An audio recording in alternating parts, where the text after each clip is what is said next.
...17 de setembro de 2015, seja bem-vindo. A gente está começando o canal de notícias agora, aqui pela UPF TV. Fique com a gente, olha só o que nós preparamos para esta edição. Como conviver melhor com as alergias comuns durante o inverno e a primavera. Os fenômenos responsáveis pelas mudanças bruscas de temperatura. Quem vai falar sobre este tema é o engenheiro agrônomo, especialista em meteorologia, Gilberto Cunha. Na segunda reportagem da série sobre indumentária gaúcha, nós vamos mostrar a movimentação do comércio em Passo Fundo e também quem faz a pilcha em casa. Os festejos Farroupilha nos CTGs de Passo Fundo, um almoço típico gaúcho, costela com mandioca. Uma noite no museu com uma programação sensorial. A visitação à exposição Cassino, com sons e cheiros, aconteceu no Museu de Artes Visuais Ruth Schneider. Na série de reportagens Bem Viver, a história de um homem de 58 anos que aguarda com ansiedade a chegada das terças-feiras. E ainda as crianças do Ceará e da Bahia que venceram o concurso cultural do mundo da leitura e estiveram em Passo Fundo para as gravações do programa. Continue conosco porque aqui você já viu, né? Encontra mais conteúdo.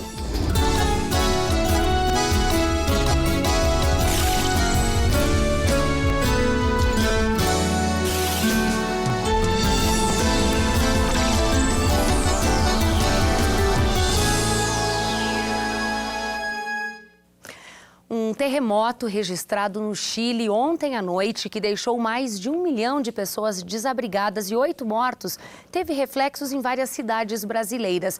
No Rio Grande do Sul, pelo menos 2 cidades registraram tremores. Uma delas, Passo Fundo. Moradores de 3 prédios da rua Eduardo de Brito chamaram os bombeiros por volta de 8 horas da noite, depois de sentirem tremores em seus apartamentos. Não houve danos. Toda a tradição de um povo é passada de geração em geração, seja a história, o estilo de vida e até mesmo pratos típicos. E no caso do gaúcho, ensinar as receitas que fazem parte da culinária é muito comum. Um exemplo é o chimarrão. E no mês dos festejos Farroupilha, relembrar os costumes e os pratos típicos é regra em muitos lugares.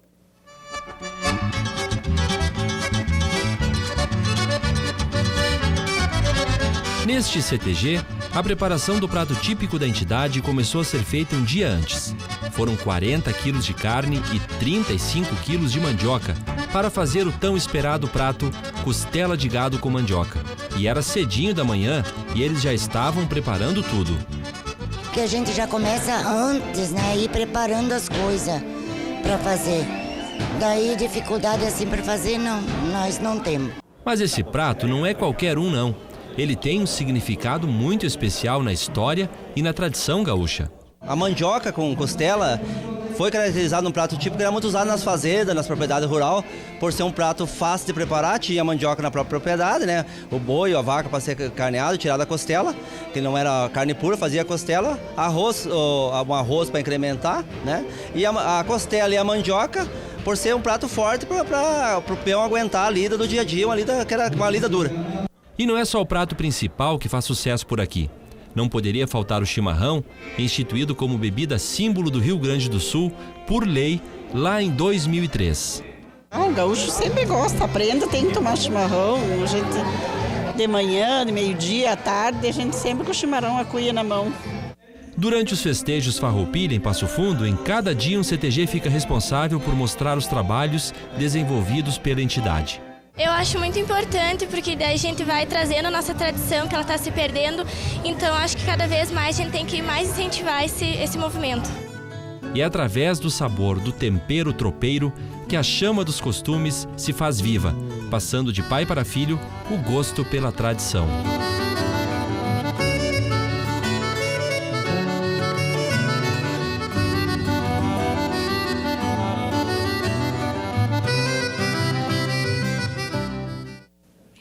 E os festejos Farroupilha também movimentam o comércio, época em que a procura pelo traje gaúcho aumenta.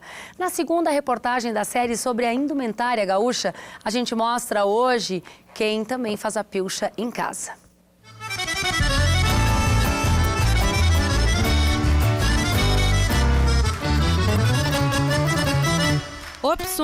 não faltam. Tem para crianças, tem para adultos.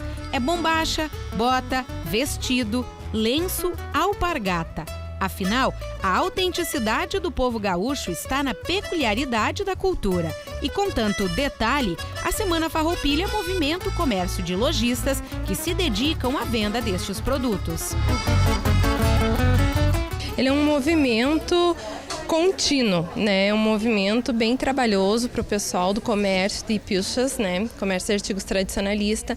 É um movimento que ele triplica. Existem vendas no dia que equivalem a um mês normal, calmo da loja. Então, a loja tem que se preparar, tem que contratar temporários para isso, para absorver, para poder atender melhor o cliente. E quem mais movimenta o mercado é a criançada. O que mais sai é a linha infantil, que são os vestidos, saias de armações, as saias de prenda apenas, estilo Xana Miller, que tem para o adulto, tem para o infantil, e as pilchas para o menino. Esse é o forte devido às atividades escolares e CTGs, cafés de chaleira. Mas mesmo com tantas opções, há quem prefira usar o que é feito em casa. Marina é a primeira prenda do Rio Grande do Sul. Os vestidos que usa são confeccionados pela própria mãe. Isso é para ficar atenta a tudo e garantir a essência da mulher gaúcha. No dia a dia, elas alinham detalhe a detalhe. Os vestidos de prenda sempre são muito bonitos, muito elegantes, e eles refletem muito a personalidade da prenda que está usando, da prenda que manda fazer. É expressamente proibido decote, roupas, o vestido muito justo ou até mesmo as cores muito fortes, como o verde ou um rosa muito contrastante. Pedrarias também são proibidas. O vestido da prenda não representa uma época exata do passado, mas ele faz sim alusão àquela mulher pampeana de antigamente que usava o vestido comprido, que tinha esse recato como a sua marca registrada.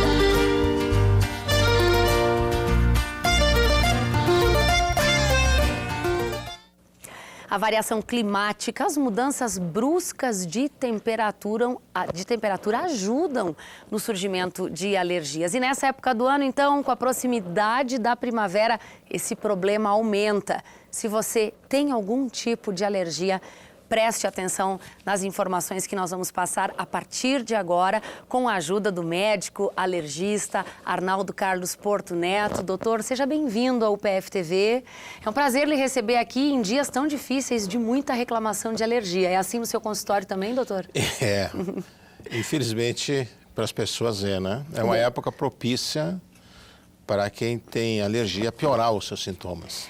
Essa época do ano surge uma alergia muito comum que é a rinite. Ela é causada pelo pólen, então, doutor? Nessa época do ano, sim. Além da rinite que tem esse sintoma no olho e no nariz, há outras alergias nessa época do ano?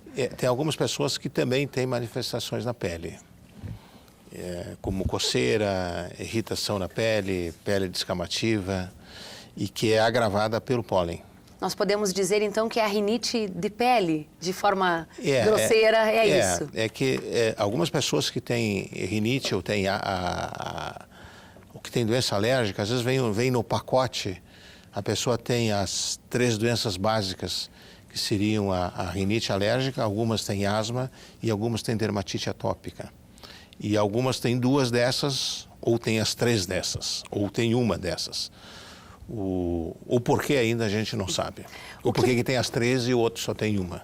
O que torna uma pessoa mais alérgica do que a outra? Isso pode estar relacionado à etnia, por exemplo, doutor? A etnia não, mas está relacionada com a genética. Né? Então, se sabe que na rinite e o ambiente, né? Não dá para retirar a genética do ambiente. Então, tem as 2 coisas concomitantes. O que causa alergia é a história genética e o ambiente. Filhos, crianças cujos pais são alérgicos, possivelmente serão alérgicos? Sem dúvida. Por exemplo, se a mãe é alérgica, ele terá 50% de chance de vir ter alergia, igual a da mãe ou outro tipo. Por exemplo, se a mãe é asmática, ela tem 50% de chance de vir ter um filho com asma. Se a mãe tem rinite, tem 50% de chance de vir ter um filho com rinite. Se o pai for alérgico, então tem rinite ou asma, e a mãe não, aí passa para 35%. Agora, se o pai e a mãe... o pai e a mãe for alérgico, 80% a 85% da prole será alérgica. Doutor, tem uma informação que tem que ser tratada com muito cuidado, que é com relação ao ambiente. Quanto mais limpo, mais alergia, doutor? Como é que a gente administra essa informação? Existe uma hipótese, chamada hipótese da higiene, ou a teoria da higiene, que foi criada no final do século, no final da década de 80, princípio da década de 90, por um epidemiologista inglês, e onde ele demonstrou por estudos epidemiológicos que o aumento, basicamente a rinite do pólen, que lá eles chamam de febre do feno, ela está relacionada com a diminuição do número na família, então de irmãos, com a urbanização das cidades e com uma alteração em a gente deixar de ter contato com certos alimentos na primeira infância, nos primeiros 2 anos de vida. Então, brincar menos na terra, ter mais contato com animais domésticos extradomiciliar, a maior higienização nas casas, né? Então, a gente passou a morar em apartamento e não mora mais em casa, as crianças às vezes não têm mais contato no quintal, e leite pasteurizado, né? E se viu que isso aí tudo é um fator que a gente está tentando explicar o porquê que houve um aumento das doenças alérgicas pós-guerra, depois da década de 60, comparado com antes da década de 60. Por isso, um país como a África, por exemplo, tem menos cidadãos alérgicos do que no Brasil. Sim, mas os que moram na zona rural. Os que moram na zona urbana, a pessoa vai para a zona urbana e dali um tempo ela se torna alérgica igual a nós. Doutor, rapidamente, para a gente encerrar aqui, que recomendações o senhor daria a pais, e isso vale para criança, adulto e também idoso, para tentar diminuir um pouco o efeito da alergia? A alergia do pólen, basicamente, o contato externo, né? Infelizmente, daí tem que ficar fechado.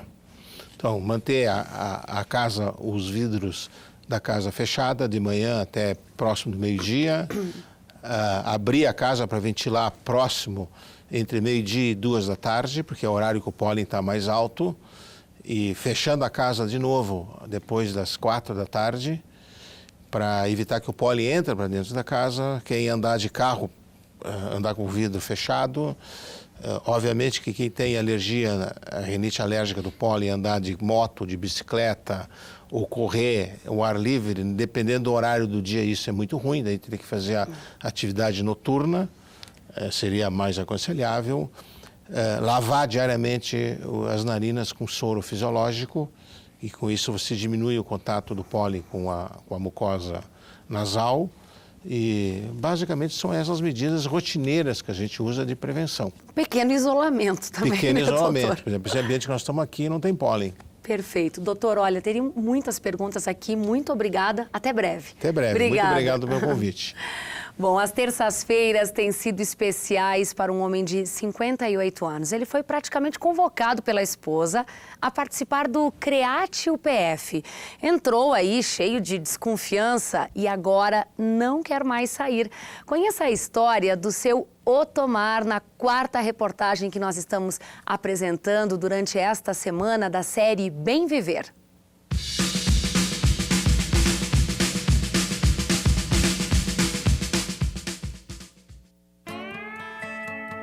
Meu nome é Otomar Luiz do Nascimento, tenho 58 anos e hoje estou aposentado. Sou casado há 36 anos.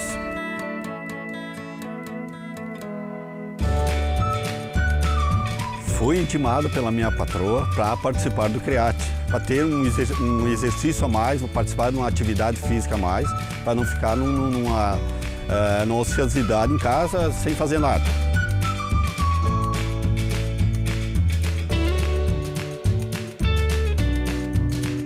Faz 2 meses que eu estou participando da hidroginástica. Claro que faz pouco tempo que eu estou participando, mas já dá para notar que, principalmente a parte de respiração, essas coisas, eu já estou notando uma pequena melhora já. Claro que é só o começo, mas a tendência é sempre melhorar. Na idade que a gente está, eu acho que o CREATE tem muito a acrescentar para você, até para você não ficar na ociosidade, você ter outras opções de lazer, porque queira ou não queira, mesmo sendo um exercício, é um lazer também. Tem pessoas que são um pouco mais retraídas, mas outras são divertidas e isso faz com que a gente se sinta cada vez melhor. Eu não vejo o dia de terça-feira, porque é só nas terça-feiras que a gente tem, da terça-feira de vir participar desse exercício da água.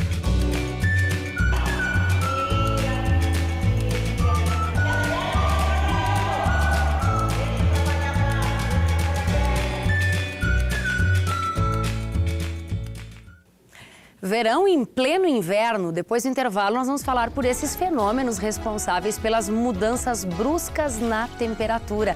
Aqui no estúdio, vamos conversar com o engenheiro agrônomo, especialista em meteorologia, Gilberto Cunha. E ainda, as crianças do Ceará e da Bahia, que venceram o concurso cultural do programa Mundo da Leitura, estiveram em Passo Fundo para as gravações do programa. A gente mostra daqui a pouquinho.